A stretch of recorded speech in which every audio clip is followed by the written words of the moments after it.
Hello बच्चों, let us see the question. The enthalpy of formation of liquid methyl alcohol in kilojoule per mole using the following data. Heat of vaporization liquid methyl alcohol का आपको दिया गया है.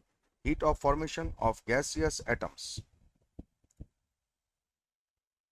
from the elements in their standard states. Hydrogen के लिए, carbon के लिए और ऑक्सीजन के लिए heat of atomization standard values आपको दी गई हैं. Then average bond energies have been given for CH bond 415, carbon oxygen bond 356 and oxygen hydrogen bond 463. So now आपसे पूछा गया है कि लिक्विड फॉर्म में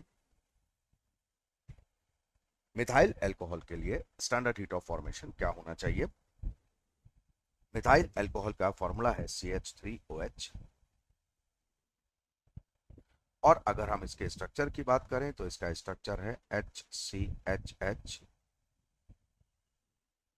OH. कौन कौन से बॉन्ड्स यहां फॉर्म हो रहे हैं वो आपके सामने है और इनका हम यूज करेंगे further. Okay, how many atoms are required.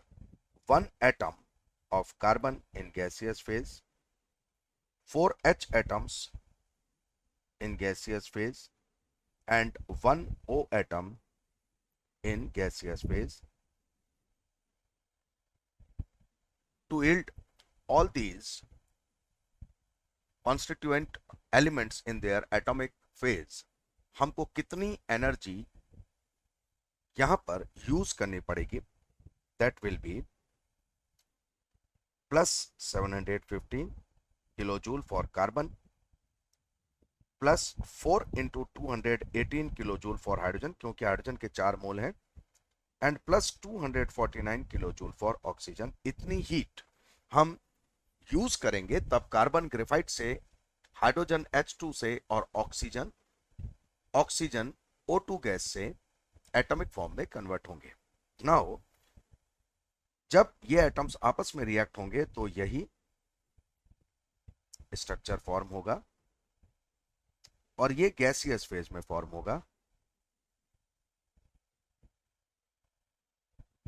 यहां पर क्योंकि बॉन्ड्स फॉर्म हो रहे हैं एटम्स के बीच में, इसलिए ऑब्वियसली एनर्जी रिलीज होगी. कितनी एनर्जी रिलीज होगी ये हम देखते हैं.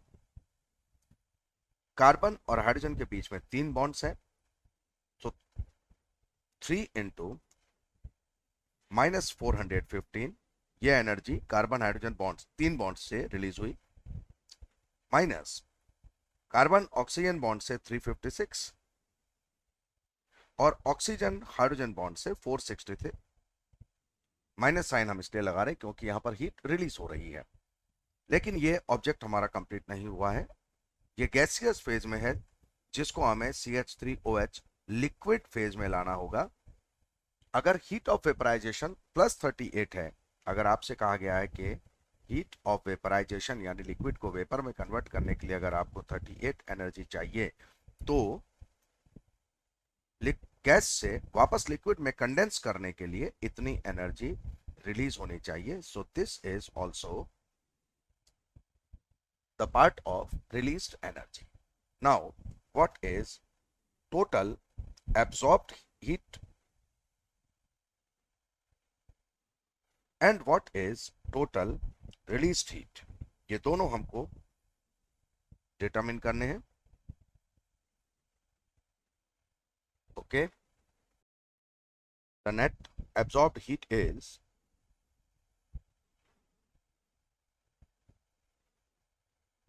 1836 kilojoule, whereas net released heat अगर आप इसको इन सारी वैल्यूज को सम करेंगे तो ये 2102 किलोजूल है.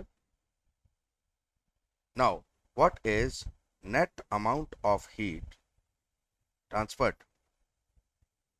नेट हीट ट्रांसफर कितना हुआ है. जो रिलीज हीट है वो नेगेटिव साइन के साथ और जो एब्जॉर्ब्ड हीट है उसे पॉजिटिव साइन के साथ हम प्लेस करते हैं. Then it gives us plus